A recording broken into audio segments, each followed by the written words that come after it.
Bom, boa noite a todos. Vamos ver se o áudio agora ele ele está funcionando. Rodrigo, você como o primeiro aí que entrou, pode dar um ok se o áudio tá funcionando agora? Mari, se você, agora sim, nosso presidente Leonardo Andriotti já deu o ok, já Leonardo Máximo já entrou, obrigado Mari. Vamos já visualizar aqui o pedido do nosso entrevistado, de quem vai participar hoje da live.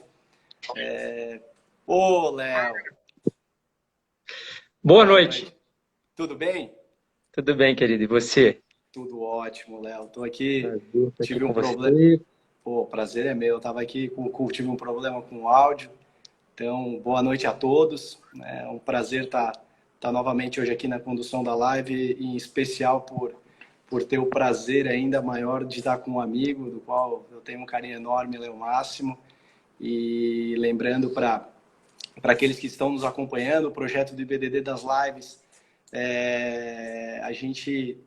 o IBDD, por meio dos seus filiados, coordenadores, apresentam, né, tem a publicação dos artigos na página oficial do IBDD, e nas terças e quintas, né, no dia subsequente a essa publicação, a gente tem a live com os autores, que é uma oportunidade das pessoas interagirem, e também a gente escutar e ter esse contato, que é muito bacana, e hoje a gente tem o prazer e a honra de receber o Leonardo Máximo, né? O Léo aqui, Léo, me permita, apesar que eu acredito que todo mundo que nos acompanha já o conhece, mas eu, como um amigo e fã, me permite aqui de fazer uma introdução, trazer o currículo. O Léo Máximo é advogado, especialista em direito de empresa, direito de contratos e direito desportivo, mestre em marketing for global business na London School of Business and Finance, sócio fundador da Movement Football Manager, Chief Commercial Officer da eFlix, coordenador da pós-graduação em negócios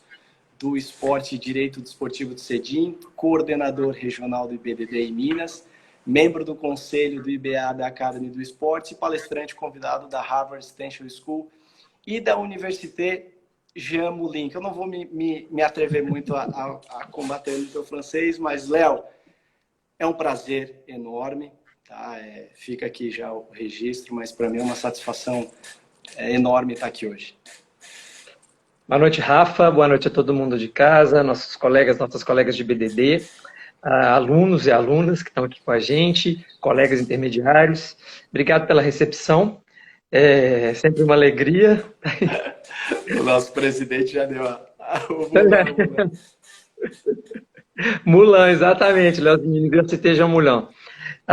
Bom, uma alegria estar aqui, né? Eu apoio demais esse projeto nosso do IBDD, da publicação dos artigos, seguido desse momento em que a gente pode bater um papo, dar uma aprofundada no conteúdo, falar sobre o que a gente está pensando, o que a gente está estudando. Então, muito obrigado, é uma alegria estar com você, que é um amigo tão querido, e cercado da comunidade do direito esportivo, que, enfim, é essa que a gente habita e a qual a gente deseja ver melhor e mais qualificada a cada dia. Eu acredito que esse nosso projeto aqui é uma das várias iniciativas do IBDD para isso, para qualificar o mercado cada vez mais. Perfeito. O tema do artigo, o título do Leonardo é a FIFA e a nova regulamentação do trabalho dos agentes, né, questionando as proposições de reforma. Esse ano agitou e continua agitando, né, muito as questões envolvendo as transações. E aqui, Léo, já parto aqui da primeira questão aqui. Quais seriam as principais alterações propostas pela FIFA, né, para a profissão de agente de futebol? Para quem está aqui nos ouvindo. Isso, bom, nosso tema da noite então são os agentes, né, também chamados atualmente intermediários, essa nomenclatura vai mudar de novo, mas enfim, é justamente falar sobre planos de alteração na dinâmica atual de regulação. Né? A FIFA, ela, em janeiro desse ano, bom, a FIFA já vinha discutindo, refletindo sobre a profissão dos agentes, e aí em janeiro desse ano ela publicou um documento oficial, não publicou um documento, ela publicou um release, um disclaimer no site da FIFA, avisando que mudanças iriam acontecer, que elas estavam para ser publicadas. Então, assim, ano passado o Stakeholders Committee ele aprovou essas sugestões, essas proposições de mudança, que são basicamente as seguintes, as mudanças dentro da regulação internacional de agente de futebol. Uma é o retorno a um sistema obrigatório de licenciamento de agentes, opa, meu telefone está escorregando aqui, de licenciamento de agentes, com medidas educacionais e de desenvolvimento profissional continuado. O que isso quer dizer? Você tinha até 2014, 2015, na verdade, a ideia do agente FIFA. Né? A pessoa tinha até uma carteirinha, ela fazia uma prova, era um sistema unificado, centralizado pela FIFA. A partir de 2015, quando você vem, então, com o regulamento de intermediários, que é o que está em vigor hoje, a FIFA descentralizou o controle da profissão de agentes, criou a nomenclatura intermediários e extinguiu, portanto, a relação direta que ela tinha com os agentes. Então, a partir daí, cada federação nacional iria regular essa atividade. O retorno desse sistema obrigatório de licenciamento, com medidas educacionais e de desenvolvimento profissional continuado, nada mais é do que a FIFA tentando retomar esse controle central, ou seja, ela já viu que não deu certo o que ela fez lá em 2015, não se passaram nem 6 anos e ela já está mudando, né? Então já percebeu que deu errado, trazendo de volta para dentro, então, o controle sobre quem pode ser agente, quem pode atuar como agente, e aí eu acho muito interessante, trazendo essas medidas educacionais e de desenvolvimento continuado. Ou seja, imagino que de tempos em tempos, as pessoas terão de fazer um curso de atualização, um curso de aprimoramento, um curso de melhor compreensão de como funciona o mercado, de como funcionam os sistemas. Então essa é a primeira mudança. A segunda mudança, limitação à múltipla representação para evitar conflito de interesse. Tem uma exceção. A exceção é no caso de um agente representando o atleta e o clube comprador. Por que isso? Na égide atual da regulação, que é o regulamento sobre intermediários, você pode ter múltipla representação, contanto que você tenha full disclosure, ou seja, contanto que você conte para todas as partes que você está representando todas as partes. Então você pode representar o clube vendedor, o clube comprador e o atleta numa transação, ganhar a comissão desses 3, contanto que todo mundo saiba por escrito o que está acontecendo. Então, o que vai acontecer agora é o que já acontecia antes, quando havia os agentes FIFA. Ou seja, de certa maneira, a FIFA está resgatando práticas anteriores. Né? Então, você vai voltar a ter agentes centralizados e que não podem mais representar 3 partes ao mesmo tempo. No máximo, podem representar 2 partes, o clube comprador e o atleta ao mesmo tempo. Terceira proposta de alteração, pagamento das comissões por meio de um órgão centralizado, uma câmara de compensação, que é chamada em direito internacional de clearing house. Ou seja, você cria um ente central e o clube, ele manda a comissão para esse ente central, geralmente vai ter que ser uma instituição bancária terceirizada, você vai licenciar isso para uma instituição bancária e ela vai fazer o repasse desse valor ao intermediário. Ou seja, o clube não paga mais comissão direto ao intermediário. A gente não sabe ainda como isso vai acontecer. Na Bélgica já tem uma clearing house, uma câmara de compensação experimental em atuação, mas ela é muito recente, então a gente nem sabe como é que está a experiência deles nesse momento. Obviamente, se isso for para trazer transparência às transações, me parece sempre bem-vindo, me parece sempre válido, porque existe por parte dos clubes em geral uma cultura de inadimplência em relação à comissão do intermediário. Né? O crédito do intermediário junto ao clube, do agente, que seja, ele é sempre relegado, né? Vem os pignoratícios, os quirografados, vem um monte de gente. Aliás, vem os pignoratícios, vem os créditos privilegiados e a gente é super pignoratício nessa história toda.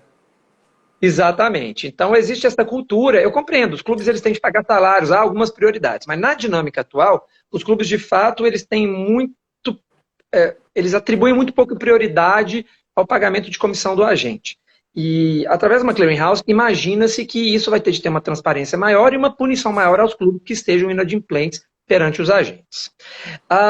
Outro ponto muito importante, que eu vejo como um ponto positivo, a criação de um efetivo sistema unificado de resolução de disputa entre agentes, jogadores e clubes. Já vou falar um pouco melhor sobre isso, mas basicamente, de novo, quando você tinha os agentes FIFA, havia um órgão específico da FIFA, no caso, na época era o PSC, se não me engano.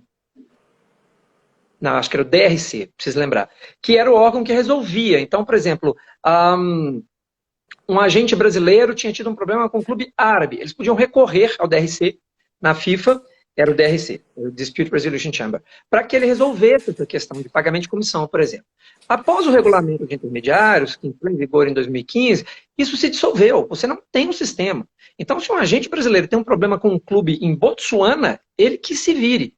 Ele que vai procurar a justiça comum para citar por carta rogatória. Imagina isso. Ou buscar talvez uma câmara arbitral, que seja. Né? Então a FIFA está querendo trazer de volta, o que eu acho incrível, o que eu acho muito salutar, um sistema de efetiva resolução de disputas para tratar esse tipo de problema. Né? O agente daqui teve um parceiro na França e o parceiro na França desapareceu e não pagou a parcela dele de comissão. Você vai ter um órgão para cuidar disso. Finalmente, a quinta e última proposição de mudança, que vai ser objeto de uma conversa mais detida nossa aqui, que é a que fez todo mundo arrepiar, que é o estabelecimento de um teto para as comissões dos agentes. Né? Isso aí é que ficou muito cabeludo. Então, um teto que gira em torno de 3% em algumas transações. Né? Então, você tem, por exemplo, quando a gente está atuando pelo atleta, ele vai receber 3% do salário do atleta. Pelo clube comprador, 3% também do salário do atleta. No máximo, às vezes, você vai poder receber 6% quando você estiver acumulando essas duas funções. Como eu disse, não há problema de conflito de interesse quando você tem um agente representando o atleta e clube comprador.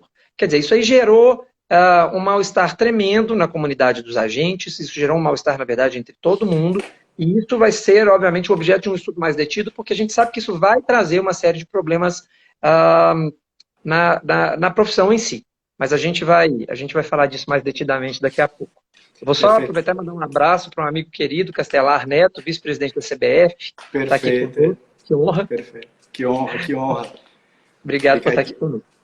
Fica aqui o registro também do nosso presidente, Léo Máximo, né? Já vi aqui a Adri, que auxilia muito também na condução das lives.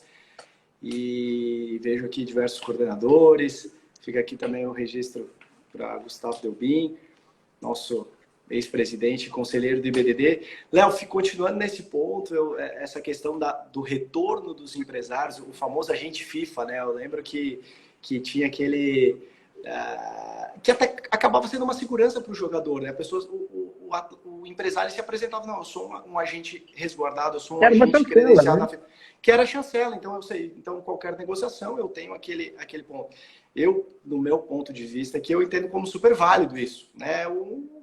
Esse cadastro, assim como a gente tem aqui na CBF, o registro dos intermediários, esse agente FIFA, essa chancela, de fato, vai trazer uma proteção.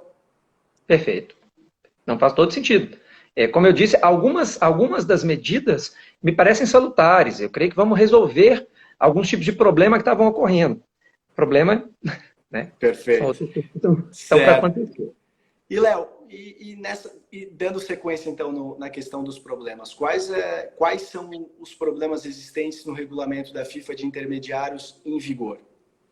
Pois é, o que está em vigor, então, é o RWI, né, Regulations on Working with Intermediaries, que a FIFA publicou em 2015. Foi quando ela extinguiu os agentes FIFA, extinguiu a relação direta com os agentes e fez com que cada associação nacional, cada federação, no caso do Brasil a CBF, criasse o seu próprio regulamento e lidasse ali localmente, nacionalmente, com os agentes, que passaram então a se chamar intermediários.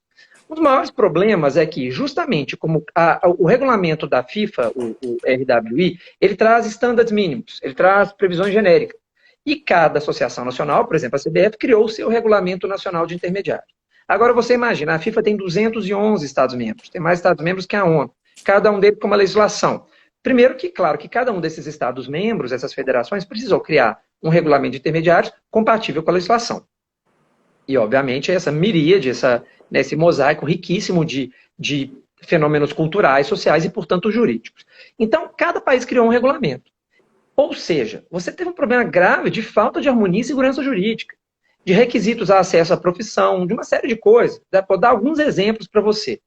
Tem alguns países que pedem um exame, até hoje, para você virar intermediário. Tipo República Tcheca, Dinamarca, Ucrânia, França, pedem exame. Tem uns que têm entrevista, como é o caso da Espanha, da Eslováquia, da Argentina. Tem uns que pedem seguro profissional, que eu acho uma boa ideia. De novo, caso da Argentina, Brasil, México, Paraguai, Portugal. Alguns pedem certidão negativa fiscal, tipo Bélgica, México, Portugal, Eslováquia, de novo. Em alguns você tem de morar. Então você tem que ter residência. Argentina, Paraguai e Turquia, por exemplo, você tem de residir no país. No México, você tem que ter um visto de trabalho. Na Suíça, você tem que ter um visto de trabalho e cooperação, é um tipo específico de visto que é na Suíça. Na Bulgária, no Catar e na Arábia Saudita, você tem que ter diploma de curso superior. Eu penso que não é uma péssima ideia, mas ao mesmo tempo você restringe de uma maneira talvez perigosa o acesso à profissão. Na Colômbia, você tem um requisito interessantíssimo. Você tem de ter uma carta de recomendação assinada por 2 pessoas de relevância no cenário desportivo. Quer dizer, uma coisa super subjetiva. O que é uma pessoa de relevância no cenário desportivo? Então, você imagina que para um agente que tem atuação internacional, sair se registrando em diversas associações nacionais, uma vez que esse registro não era mais central, junto à FIFA, e cumprindo uma série de requisitos, cada um de uma maneira. Isso já gera um problema, já gera um mal-estar. Além disso, você vai criando limites à atuação em si do intermediário por reservas de mercado mesmo. Então, por exemplo, na França, só o agente francês pode atuar. Então, você tem de começar a criar parcerias com agentes locais, o que já vai gerando mais problemas ainda na questão da inadimplência, né? E eu creio que o maior problema de todos, de fato, foi a questão da resolução de litígios, que eu mencionei anteriormente, porque se você tinha um problema ou com um parceiro agente, ou com um clube, ou mesmo com um jogador que tivesse em outra jurisdição, você teria de apelar ao direito internacional. Você não tinha mais o DRC para te ajudar na resolução do litígio. Então você precisava se virar, contratar um advogado caríssimo, recorrer a alguma câmara arbitral, se o seu contrato tivesse previsão de câmara arbitral, para poder resolver. Então, de fato, o sistema atual, e todo mundo já percebeu que ele deu errado, ele tem esse grande problema, especialmente nas questões de inadimplência. Então, essas para mim são as desvantagens do sistema atual. Perfeito. Léo, aqui eu tenho que registrar as presenças aqui que eu acabei de ver do meu amigo Cris Possirli. A gente teve o prazer ontem de participar de uma conversa bem bacana, Léo, do projeto do IBDD com as universitárias, né? O IBDD universitário. O nosso presidente Léo Mastro trouxe que é a categoria de base do IBDD, né? Então ontem a gente participou. Ótimo. Junto com a PUC Campinas, a Atlética. Fica aqui o registro. Um abraço a todos. Renatinho também está aqui. Que muito contribui também para as lives, para a condução. E por conta de todas essas questões, esse ano tumultuado, né? E quando que os novos regulamentos, de fato, eles vão entrar em vigor? Tá. Lá em janeiro, a FIFA, quando ela publicou o anúncio de que as propostas levadas ao Stakeholders Committee tinham sido aprovadas, ela falou que os regulamentos estavam em confecção. Havia uma previsão de publicação deles agora em setembro. A gente sabe que o texto está pronto, mas ele não foi divulgado. A gente ainda não teve acesso ao texto. Mas, quer dizer, a publicação era para acontecer agora. É óbvio que no ano de pandemia, em que tudo foi alterado, as janelas foram deslocadas, uma série de projetos foi engavetado, né? A Circular 1714, ela trouxe aí a extensão de certas temporadas, a mudança de datas de janela, ela adiou a entrada em vigor de uma série de projetos que estavam para acontecer, por exemplo, algumas regulações da FIFA sobre convocação para seleções nacionais, número de empréstimos, essa história toda, várias coisas foram adiadas. Então, não há um posicionamento da FIFA ainda oficial sobre isso, mas o fato é que a previsão era setembro agora, setembro está quase acabando, setembro está no meio, então a não ser que a FIFA anuncie isso surpresa, o que não obviamente, muito caráter da FIFA fazer, ela costuma avisar, enfim, ela costuma notificar. Eu imagino que por agora não vai acontecer. Tá com cara que isso vai ficar para 2021. Mas aqui eu estou brincando de futurologia. Realmente eu não tenho nenhuma informação segura a esse respeito. Perfeito. Então o pessoal está todo... Essa é a pergunta que eu mais recebo. Quando entra? Quando? E no meio, não imagina, adoraria saber. E no meio de uma janela também, por mais que deva ter alguma vacância, mas entrar no meio de uma janela ia trazer uma confusão ainda maior, né? Sim. Quer dizer, já está tudo caótico. Né? Então, você criar mais essa... A gente não sabe se, por exemplo, vai ter um vacatio legis, a gente não sabe como é que vai ser esse prazo caso, né, a limitação aos percentuais de comissão, elas venham, de fato, a entrar em vigor e ser da maneira como ela havia anunciado. A gente não sabe se vai ter um período de datação, um período de transição, de descompressão, vamos dizer. Então, vamos aguardar. Infelizmente, a resposta do momento vamos aguardar. Perfeito. Léo, você como um excelente palestrante, você acaba deixando também umas bolas assim como um camisa 10. Você trouxe então, aqui uma problemática. E qual seria a mais polêmica alteração? E o porquê desse novo projeto? Tá. Bom, como eu falei antes, certamente a mais polêmica, a mais danosa, na minha visão, eu tenho uma visão muito específica, é o estabelecimento de tetos para comissões de agentes, né? Então, estabeleceu-se esse critério, né? 10% atuando pelo clube vendedor, 3% do salário pelo comprador, 3% do salário atuando pelo jogador. Veja bem, a FIFA em nenhum momento explicou qual o critério para esse número de 3%. Não, ninguém sabe de onde saiu esse número, não houve uma explicação, não houve uma métrica, e para falar a verdade, não houve nenhum diálogo sobre isso. Então, assim, em setembro de 2018, o Stakeholders Committee ele até fez uma reunião em que ele ouviu alguns intermediários. Curiosamente, não tinha nenhum intermediário brasileiro nessa reunião, quer dizer, o maior exportador de jogadores do mundo não foi ouvido na questão. Tinha uma pessoa brasileira nessa reunião, que era a Rafaela Pinheiro, mas ela é advogada do Mino Raiola. Ou seja, não houve discussão. A FIFA fala que houve, mas essa discussão ela poderia ter sido muito melhor engendrada. Ela não explica de onde saiu 3%, podia ser 7, 9, 5, 3. Da onde surgiram esses 3%? Mais do que isso, a gente compreende que, de novo, a gente está diante de um fenômeno que é frequente, que é a demonização da figura do agente, né? Essa coisa de enxergar o agente como um mal na engrenagem, sem perceber que o agente ele é o azeite que lubrifica essa engrenagem toda. Sem agente não tem transferência de jogador, né? Mais uma coisa, alguns elementos para colocar aqui. Olha que coisa complicada. Quando a gente fala de 3% de uma super transação, eu acho que ficou em todo mundo, inclusive na minha cabeça, a história do Mino Raiola.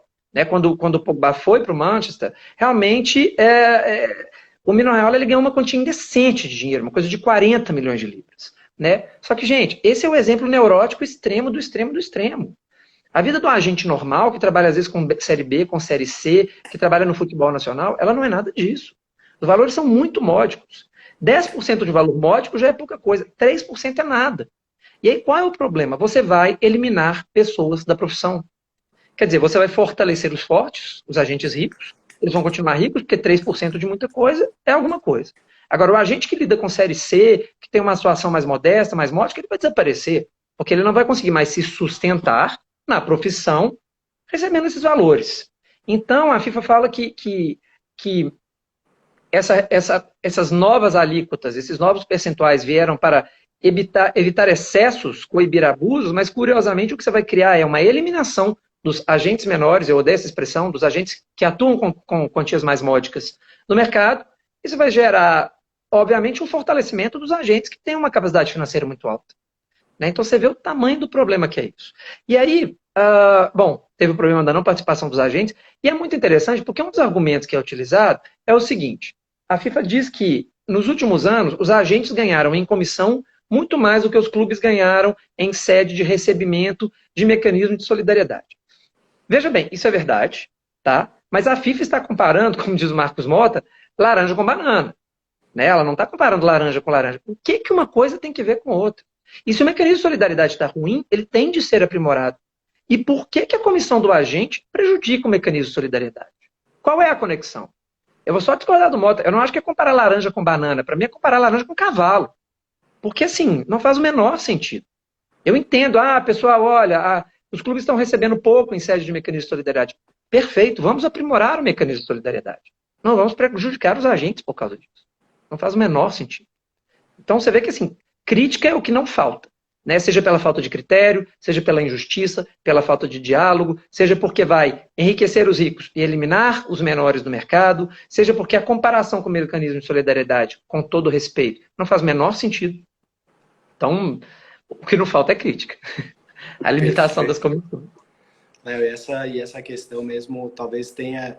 Claro, talvez o gatilho tenha ocorrido essa transação do Pogba para o Manchester United, que é o que você trouxe no artigo. Claro. Então, é uma ponta que vai acabar por conta dessa querer regular toda a cadeia. Então, não é como...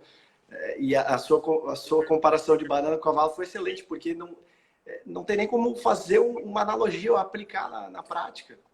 Perfeito. Quer dizer, você está colocando uma régua só, que vai medir desde o Mino Raiola ao humilde agente que está atuando no interior de Botsuana. Não vou nem falar do interior do Brasil. E aí? Como faz? Perfeito. Você até trouxe esse ponto no seu artigo. Vai acabar o quê? Eliminando... vai deixar de existir empresários, porque eles vão ver que vai, como você falou, vai ficar economicamente inviável, né? A atuação de outros empresários que não estão nessa cadeia no topo. Sim, e são poucos que estão no topo. Como em qualquer outra atividade, quem está no pouco é pouca gente. Perfeito. Para quem está nos acompanhando, essa live do BDD, a gente está recebendo hoje o prazer de estar tendo aqui uma aula no Instagram com o Leonardo Máximo, né? O tema do artigo, para quem quiser, puder e tiver oportunidade, está no site do IBDD, a FIFA e a nova regulamentação do trabalho dos agentes, questionando as proposições da reforma. A gente está com o autor Leonardo Máximo, fica aqui o registro de Luciano Bustrolini, fica um forte abraço, Raquel Lima, coordenadora, diretora do IBDD também, Dani Maiolini, do qual vem lá da escola, amiga São de Léo. autoridade. Que bacana. São autoridade.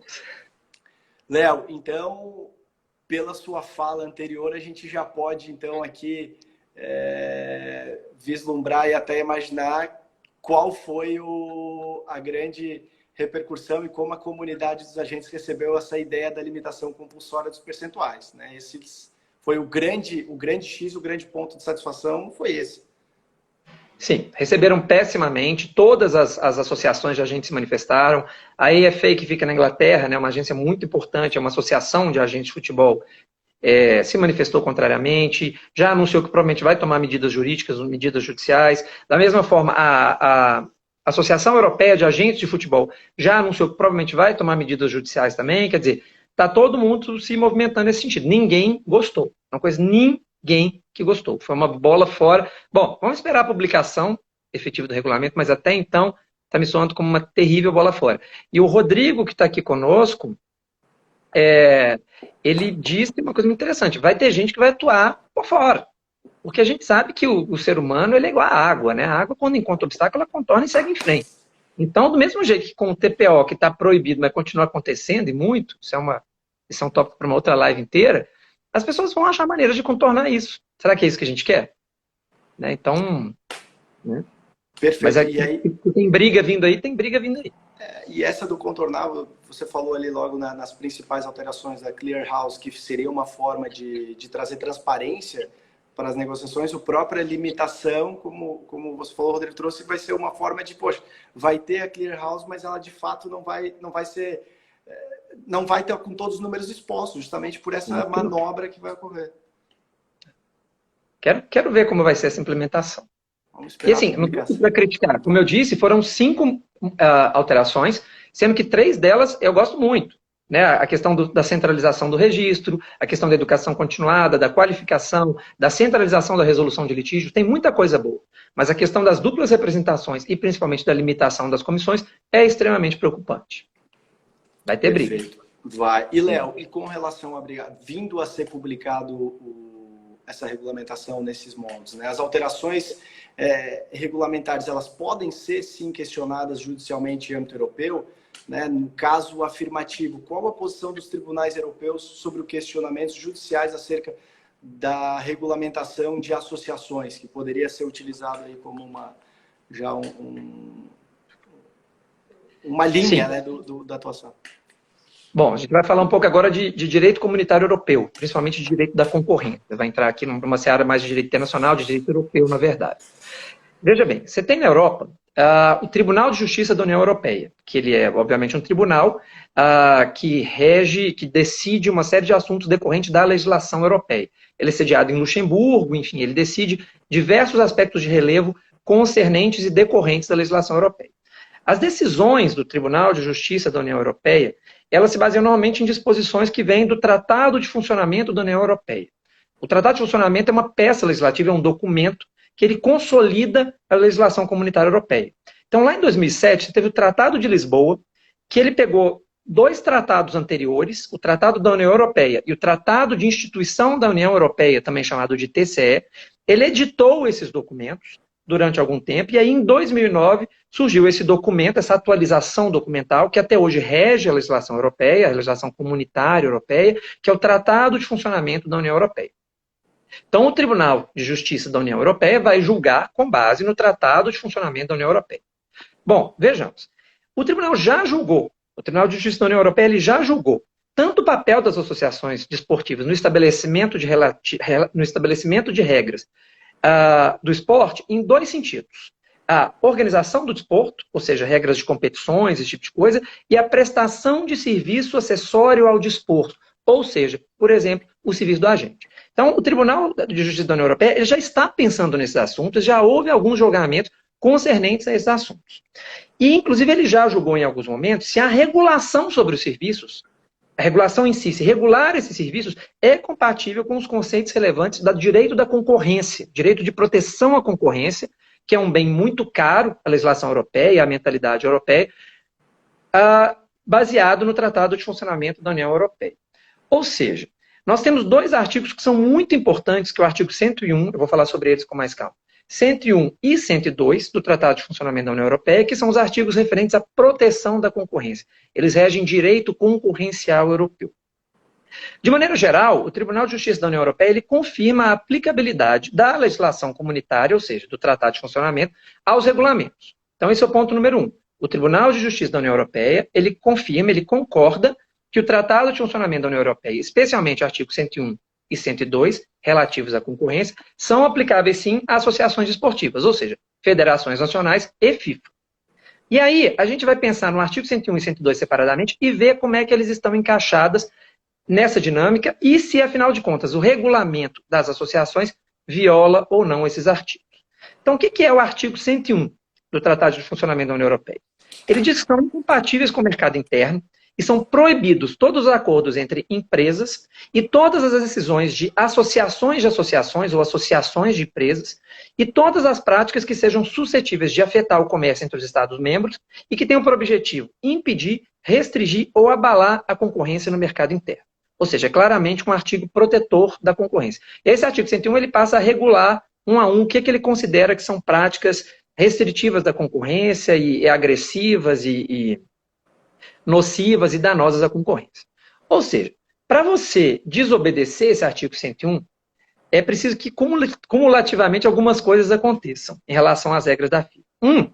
É saber que as regras vigentes da FIFA constituem uma decisão de uma associação de associações. Tem algumas traduções do tratado que falam em associação de empresas, ou seja, saber se as regras da FIFA constituem uma decisão de um pool de empresas ou associações. Isso é uma coisa que tem que saber. 2, se essas regras podem afetar as transações entre os Estados-membros da União Europeia. Até porque a questão da circulação de serviços e mercadorias é um valor muito caro também à comunidade europeia. Né? E 3, saber se as regras dispostas pela FIFA, elas têm o objetivo de impedir, restringir ou abalar a concorrência no mercado interno. Bom, então vamos lá, pegar esses 3 pontos. 1, sim, a FIFA já foi considerada como estando na descrição de uma associação de empresas ou uma associação de associações. Já existem julgados, lá no artigo eu trago quais são esses julgados, falando que a FIFA é, sim, considerada uma associação de empresas, uma associação de associações. 2, os regulamentos da FIFA podem, sim, ser considerados como decisões, e eles afetam, sim, transações entre os membros da União Europeia. Bom, em geral, meu telefone está balançando aqui um tiquinho, porque meu tripé está meio escuro. Em geral, o Tribunal de Justiça da União Europeia ele já disse que são permitidas, sim, regulações que estejam intimamente relacionadas à organização de eventos esportivos, no que diz respeito à justa competição. Por exemplo, regulações de doping. Inclusive, o tribunal já decidiu que mesmo que certas regras antidopagem sejam concebidas como uma decisão de associações, né, de uma associação de associações, limitadora da liberdade de ações das partes, ou seja, sujeitas ao direito concorrencial europeu, ainda assim elas não são necessariamente uma restrição aos termos do artigo 101. Porque o Tribunal de Justiça da União Europeia, um dos grandes valores para ele é a questão do objetivo legítimo e da proporcionalidade. E o tribunal ele considera que certas restrições são justificadas ou justificáveis porque eles têm um objetivo legítimo indispensável a garantir a lisura na organização das competições. Bom, e sobre os agentes? O tribunal já decidiu no passado algumas coisas interessantes. Nós estamos falando de regulamentos anteriores, né? Ele já entendeu que as regras estabelecidas pela FIFA, elas se justificam, na medida em que elas pretendem elevar os padrões profissionais para a ocupação dos agentes e também proteger os atletas, especialmente em vista da curta carreira deles. Isso é preocupante porque eu já sinto tal viés demonizador até mesmo na fala do Tribunal de Justiça da União Europeia. Né? Quando você fala proteger a atleta, proteger por quê? O agente faz mal ao atleta? Né? Como é que o atleta faz sem o agente? Então, são pontinhos, são indicações, são sinalizações do Tribunal de Justiça da União Europeia, e o entendimento dos juízes de lá também é meio que contrário, de certa forma, à profissão do agente. Mas vamos lá. A gente vai chegar agora no artigo 102, que é o segundo artigo de proteção à concorrência na legislação europeia. E ele fala o seguinte: é incompatível com o mercado interno e é proibido, na medida que seja suscetível de afetar, de novo, o trânsito, né, de operações, o comércio entre os Estados-membros, o fato de uma ou mais empresas explorarem de forma abusiva uma posição dominante no mercado interno ou numa parte substancial dele. Então, de novo, vamos quebrar esse artigo aí em 3 pedaços. Né? Para que esse artigo seja violado, ou seja, para que você considere que uma decisão está violando o artigo 102 de proteção à concorrência, a FIFA tem que ser considerada uma organização que detém uma posição dominante no mercado. 2, as regras em questão, elas devem afetar as transações entre os Estados-membros, a circulação de serviços, mercadorias, pessoas que, mais uma vez, é muito cara para o mercado europeu, para a mentalidade europeia, da comunidade europeia. Né? E é necessário estabelecer, então, um abuso da posição dominante. Né? Então, você tem que ter esses 3 elementos juntos aí. A primeira instância, né, ainda não chegou em instâncias finais, mas a primeira instância do Tribunal de Justiça da União Europeia já decidiu que a FIFA, como rege centenas, literalmente, de federações locais nacionais de futebol, de fato, ela detém uma posição dominante no mercado. Não há dúvida disso. Né? Mas, e aí não é bom para a gente, de novo, para os agentes, ela entende, até então, a primeira instância do tribunal entendeu que essas restrições elas são qualitativas e justificáveis, elas não são quantitativas. Elas dizem respeito à qualidade das regulações. E que, nesse sentido, os regulamentos atuais não constituiriam um abuso de posição dominante da FIFA. Mas veja bem, todo o julgamento que a gente tem agora é do que a gente tem até agora. São dos regulamentos atuais. Então, a nossa pergunta, para a qual, obviamente, eu não tenho uma resposta, já que os regulamentos nem prontos estão, né, e certamente ainda não foram questionados perante o Tribunal de Justiça da União Europeia, é a regulação quantitativa, porque o tribunal falou em qualitativo. A regulação quantitativa da comissão, será que ela não é um pouco demais? Será que ela não ultrapassou? Será que ela não vai constituir aí sim abuso da posição dominante da FIFA? Abuso de posição dominante este que está previsto como proibido no artigo 102 do Tratado de Funcionamento da União Europeia? Né? Isso vai ter de ser visto caso a caso. Por quê? O próprio tribunal, em um outro caso, no famosíssimo caso Meca Medina, ele já deliberou que o exame da substância das regulações do desporto, sob o prisma do direito concorrencial europeu, ele tem que ser decidido caso a caso. Ou seja, as decisões elas serão case-based, que é o que eles falam lá, elas não serão decisões erga omnes. Elas serão meio que interpartes. Né? E o tribunal também ele já indicou que a análise do teor desses regulamentos ela vai ter que acontecer, levando em consideração o contexto geral, a tal da legitimidade dos objetivos. Isso é uma pega ruim, porque talvez eles vão dizer que há uma legitimidade de objetivos aí. E se os efeitos dessa regulação são indispensáveis à consecução dos objetivos da entidade e proporcionais a ele. Ou seja, eu volto a dizer que na legislação europeia, a FIFA fala muito sobre a tal da proporcionalidade. Isso é proporcional? Mais do que a palavra justo, eles gostam da palavra proporcional. Será que você não está dando um tiro de canhão no mosquito? Né? Então, assim, esses elementos eles vão estar girando na hora que esses casos chegarem aos tribunais. Mas, assim, para mim, direito concorrencial europeu, sem dúvida, artigo 101 e 102 do Tratado de Funcionamento da União Europeia é perfeitamente aplicável aos regulamentos da FIFA sobre os agentes. Não há que falar em legitimidade de parte, em instância incorreta, nada disso. Por quê? Eles vão ter impacto direto nas condições de transação dentro do mercado interno europeu. Então, para mim, não tem dúvida. Isso aí é passível de exame, sim, pelo Tribunal de Justiça da União Europeia. Né? Então, o que a gente vai ter de ver quando esses casos chegarem aos tribunais é justamente o que o tribunal vai decidir, o Tribunal de Justiça da União Europeia, em relação a esta limitação, ela fere artigo 101 e 102 do Tratado de Funcionamento da União Europeia. Por que a FIFA vai ser parte legítima? Vai. Que os regulamentos são objetos de estudo, são passíveis de análise? São. Então, nós vamos ter de ver a decisão do tribunal sobre a justiça, a proporcionalidade, a indispensabilidade, a imprescindibilidade imprescindibilidade desses regulamentos, se há objetivo legítimo ou não aí. E eu acho que isso dá uma conversa excelente. Isso dá uma pega ótima, eu vou gostar muito de ver esses casos, eu vou gostar muito de ver essas decisões judiciais e a fundamentação delas. Mas, tô falando pra caramba, né? Comecei, não parei, não tá mais. Ô, Léo, aqui fazendo, quando eu vi que ia ser você, quando eu vi o seu tempo, eu falei, eu vou trabalhar, eu vou atuar aqui como, sabe aquele árbitro que deixa o jogo seguir, aquele árbitro de futebol sul-americano? Cara, que você que vai, eu só vou dar o apito inicial e o apito final. Aproveita Imagina, a pausa aqui bondade para fazer um registro também da presença da Júlia Gelli, né, coordenadora da região Sudeste, também faz, às vezes, aqui da entrevistadora da coluna, fica aqui um registro. A Ju é a deusa da coluna, sem ela nada existiria. Não, as planilhas, tudo, a Júlia faz tudo faz isso aqui funcionar. Amém. Tô vendo aqui a Isabela Gobetti também, que inclusive trabalha e conhece muito o direito internacional desportivo. Bela, se eu falei besteira, pode puxar a orelha, tá? Tem aquela sinetinha, pode tocar a sinetinha, mas não vai ter Pode tocar o sinal, eu coloco o rabo entre as pernas. Não. Léo, eu fico aqui um rabinho do olho no horário, passa muito rápido, Léo. Tem uns 8 minutinhos aí, hein? 10 minutinhos. E qual um grande exemplo, assim, de você já trouxe essa questão, mas que poderia ser uma contestação, um exemplo da contestação judicial na Europa contra essas decisões tomadas por associações nacionais? Já trouxe grandes exemplos, mas tem algum, assim, que é importante, que gostaria de falar?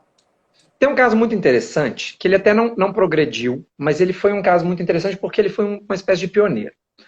Em 2015, quando saíram os regulamentos nacionais, né, uma vez que não havia mais regulamento de agentes, eram intermediários, cada associação fez a sua, a Federação Alemã de Futebol, ela trouxe, então, aí os regulamentos dela. E a Rogon, que é um monstro gigante internacional, com sede na Alemanha, de agenciamento, ela não gostou de uma série dessas regulações. Então ela entrou com uma ação judicial no tribunal na primeira instância em Frankfurt am Main, pedindo primeiro a invalidade geral, a invalidação, a nulidade do regulamento de intermediários alemão. Foi negado, foi denegado. Mas eles foram muito inteligentes. Eles entraram com uma segunda ação, com um pedido liminar, uma injunction, né, que eles falam lá, pedindo pontos específicos. E aí isso foi muito interessante. A Rogon pediu 6 pontos, 3 dos quais foram concedidos, 3 dos quais foram negados pelo tribunal. Então nós vamos falar de um por um e ver entendimento do tribunal. Vamos lá. Primeiro, uma das regras era que o intermediário precisava pagar uma taxa de registro e enviar um registro criminal, um histórico, né, uma certidão negativa criminal para ser registrado. A Rogon contestou. E foi negado. O tribunal falou, não, olha, isso aqui está certo, tem que ter transparência, tem que ter proteção ao menor, tem que ter, sim, certeza de que essa pessoa que está querendo ser intermediário não cometeu um crime no passado e vai pagar a taxa, sim. Então, essa aí a Rogon não levou. Tá? O segundo requisito era um requisito que estava no regulamento, que é o requisito de divulgação da remuneração do intermediário, ou seja, a transparência financeira. Né? E a Rogon pediu, contestou, falou, não quero ter que mostrar quanto eu ganho, enfim, não queria. De novo, foi denegado. O tribunal entendeu que, por causa da necessidade, de novo, de transparência, combate à corrupção, sim, era importante você ter esse disclosure de valores, essa transparência de valores. Terceira, proibição de aceitação de percentuais de venda futura, famoso comissionamento futuro, que é o quê? O novo nome do TPO, como a gente sabe. Né? Podemos fazer uma live só disso. De novo, isso estava proibido, a aceitação de comissionamentos futuros, e a Rogon contestou. Ela queria poder receber percentual de comissionamento futuro, foi negado também. Com os seguintes argumentos. Combate ao TPO. E a ideia de que o intermediário, uma vez que ele pudesse aceitar percentuais sobre transferências futuras, ele ia começar a forçar o quê? O fim do contrato, a interrupção contratual. É um valor muito grande dentro do esporte, a tal da manutenção da estabilidade contratual. Né? Então, o tribunal entendeu, olha, isso daqui é um problema grave em sede de manutenção da estabilidade contratual. Uma vez que, se o intermediário for receber transferência futura, ele vai querer que o contrato atual seja rompido para que ele possa receber. Ou seja, 3 pedidos negados. Agora vamos ver o que foi concedido. Muita coisa interessante. Um deles, a necessidade do intermediário, uma vez cadastrado, se submeter somente a órgãos judicantes da federação. não poder recorrer à justiça comum. Então, a Rogon entrou contestando isso e foi concedido. Ou seja, segundo o entendimento liminar do tribunal, a Rogon podia sim ir à justiça comum. Tanto podia que ela ganhou a liminar, né? Segundo, a proibição de remuneração paga por parte de menores. A Rogon contestou e ela ganhou. O que a liminar disse? Se o menor já tiver um contrato de trabalho profissional e uma remuneração razoável, vultosa, por que não pagar o agente? Se o menor está atuando como um profissional, com um contrato profissional, ganhando dinheiro como um adulto, por que não pagar o agente como um adulto? Então, foi concedido para a Rogon. E, finalmente, o regulamento alemão, ele dizia que o agente não podia ser pago em porcentagens, mas sim sempre em valores fechados. Então, a Rogon foi contestar isso e esse pedido foi acolhido também. Isso foram pedidos liminares. Infelizmente, essa ação não prosperou por problemas de vícios processuais, não foi nem por uma questão de mérito. Isso morreu no caminho. Mas isso já foi um sinal interessante de que os questionamentos estão sendo acolhidos em sede de tribunais. Então, inclusive assim, a decisão da FIFA, ela vai ser contestada no Tribunal de Justiça da União Europeia, são em tribunais locais, já vai entrar na primeira instância, segunda instância, isso vai ter de ver a questão procedimental, de acordo com o regimento interno do tribunal. Mas que a gente sente que pode ser que aconteça, sim, a ação judicial e que há um indicativo forte que o tribunal vai acolher, não sabemos o que ele vai decidir em sede de procedência ou não dos pedidos. Como é que ele vai analisar esses regulamentos à luz dos artigos 101 e 102 do Tratado de Funcionamento da União Europeia. Mas que essas ações vão ser acolhidas, creio que sim. Perfeito. Um excelente exemplo, Léo. E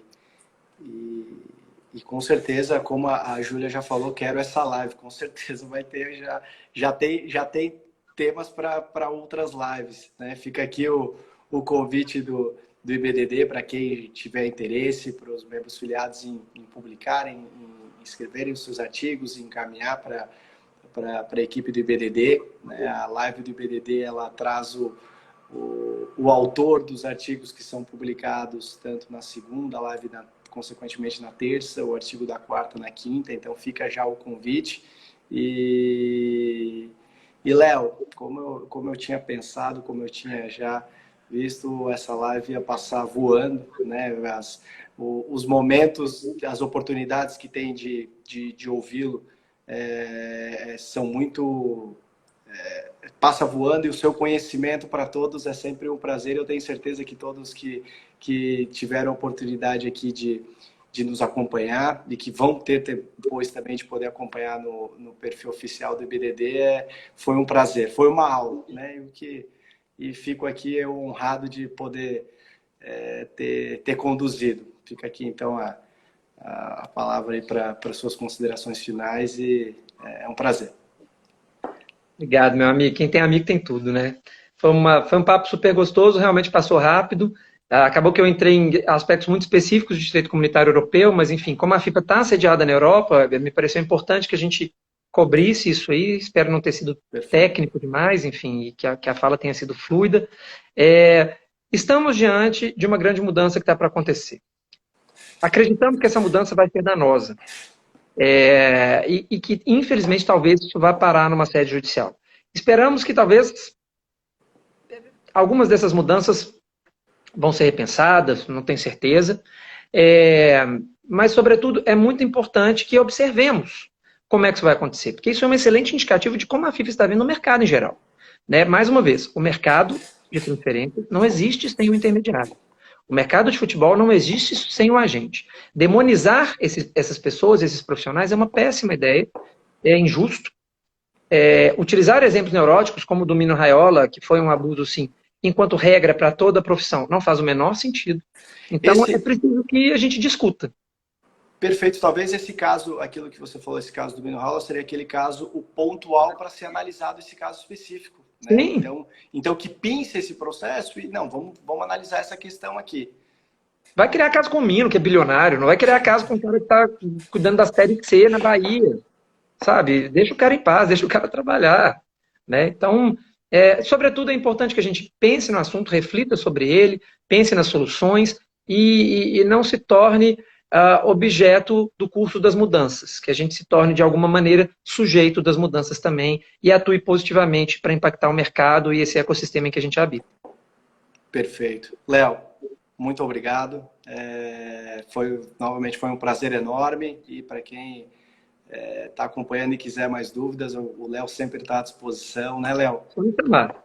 Só me chamar, um prazer. Perfeito. Léo, forte abraço. Um abraço a todos que acompanharam a live. Fica já o convite aqui para a próxima terça, próxima semana. Acompanhem as publicações do IBDD. Né, uma fonte riquíssima de conhecimento do direito desportivo, com oportunidade de diversos artigos e pessoas que, além de estudiosos, trabalham e atuam na área, como é o caso do Léo Máximo. E fico aqui um forte abraço a todos. Valeu, Léo. Agradeço demais. Grande abraço. Um abraço.